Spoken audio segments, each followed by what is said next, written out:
in good economic shape, although they might experience some hardship. There's nothing like what's going to happen in the U.S. And Europe and Japan and places like that. So we're in a good position because our specific mission is to preserve our disciplic lineage. It's very important that we protect this teaching so that it can be propagated to the next generation. So we need to be in a safe place. And we're all monks, so we can just move around, you know. It's no big deal to pull up and go to another country halfway around the world if necessary.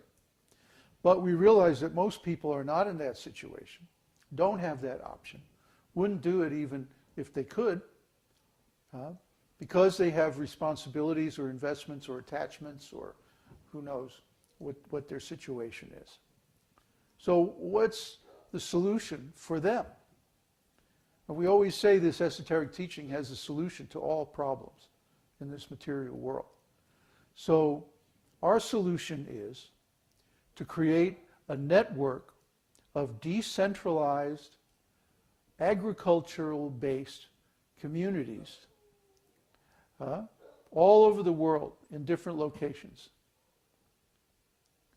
And people can join together and actually pull out of the collapsing system and start a new system.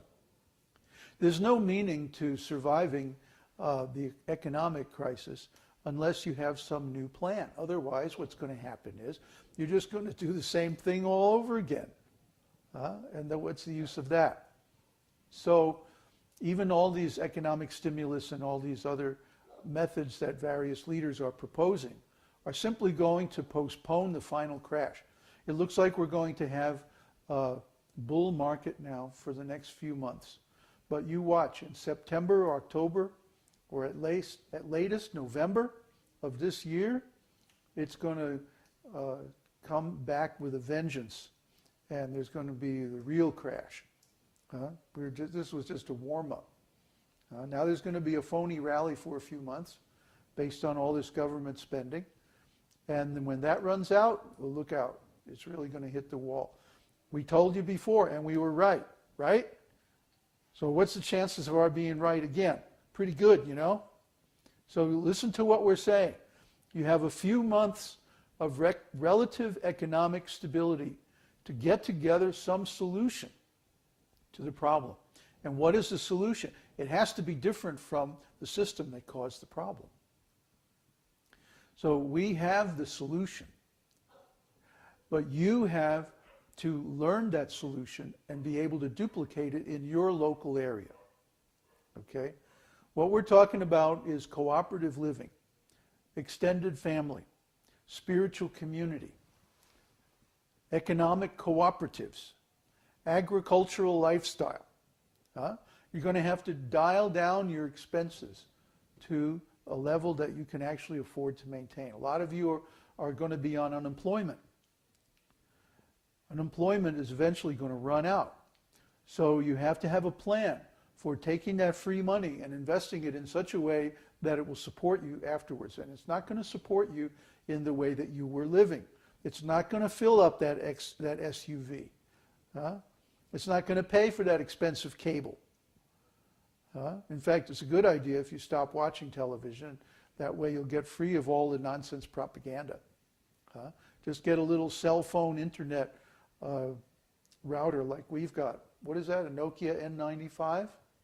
You get this little cell phone and it's like a camera, a cell phone, a radio, a router, a flashlight. You can chop wood with it.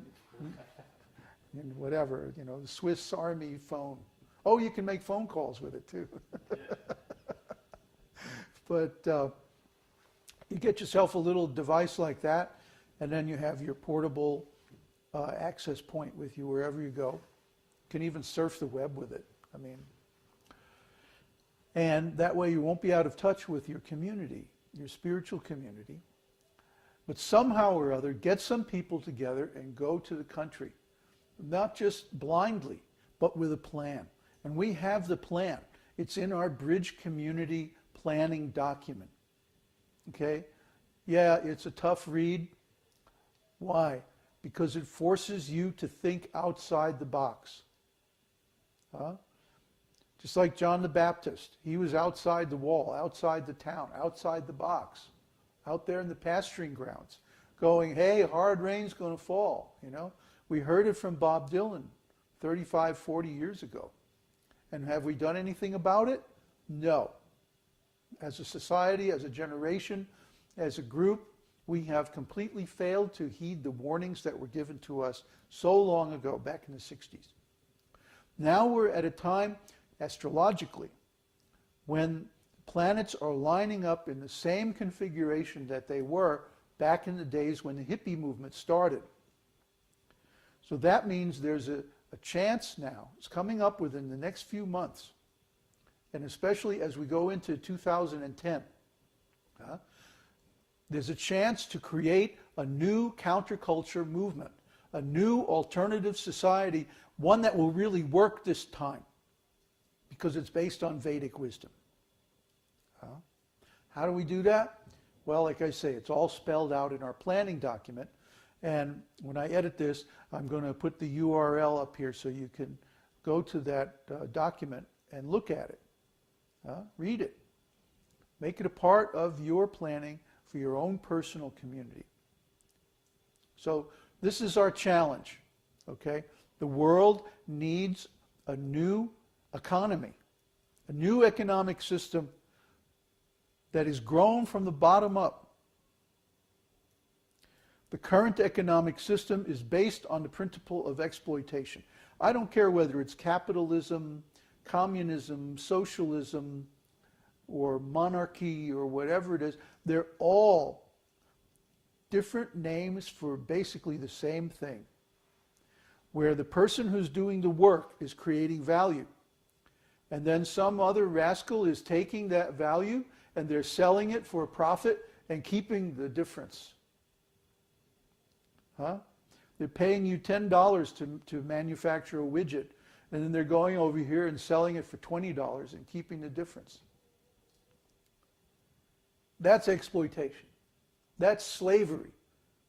As long as you accept slavery, you're going to wind up getting the short end of the deal. You have to become an independent business person. That is the only solution. And you have to create an alternative economy that cannot be turned into cash. Because as soon as you turn something into cash, it loses its value and it becomes part of the exploitation economy. We'll show you how to do this.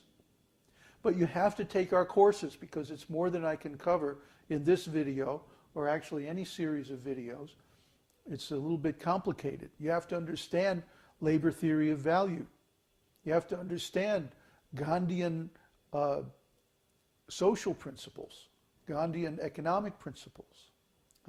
You have to understand what macroeconomics means. You have to see the big picture. Wake up and see what's being done, not only to you, but to everyone. And get out of that system, start a new one. Yes, it's going to be difficult. Yes, it's going to be painful. But what's the alternative? To be exploited into complete ruin by these rascal multinational corporations and governments. The time for these things is at an end. They have taken the present system about as far as it can go. The resources are dwindling. They're out of oil, really, is the main thing. This whole industrial exploitation system is based on the availability of cheap oil. And now that the oil is running out, so is the time running out.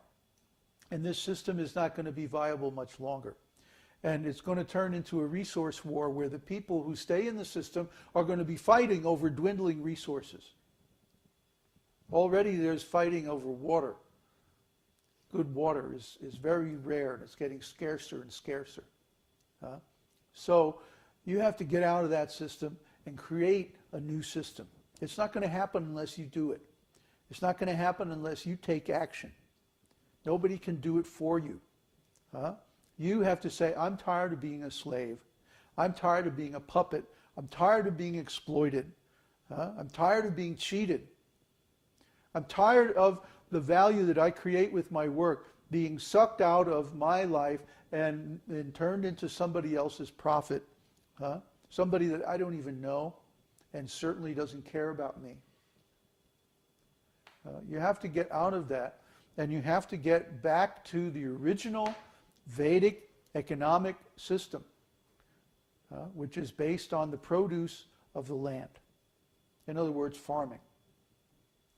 So you have to get back to the land. You have to get back to a natural way of life. You have to get back to running your own life instead of having somebody else make the decisions for you. You see? The way the government, the media, the corporations are all set up, they make all the decisions. The only decision you have is, well, are we going to have Domino's pizza or Kentucky Fried Chicken tonight? It's come down to that.